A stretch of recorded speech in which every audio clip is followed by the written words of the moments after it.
I was originally interested in learning a little bit more about working with autism and AAC, so knowing that we do have professors on campus that do specialize in that helped a lot, and just being able to work with clinical experience, being able to observe as a freshman in college definitely kind of stood out to me in a school.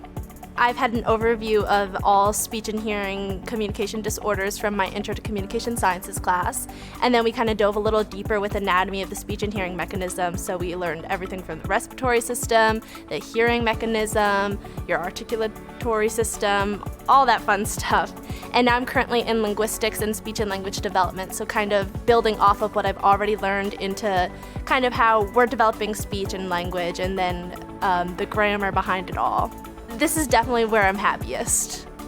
Definitely feel like I've made my best friends here. I'm as involved as I would like to be. I've made good connections with my teachers, and definitely I couldn't be happier with my choice.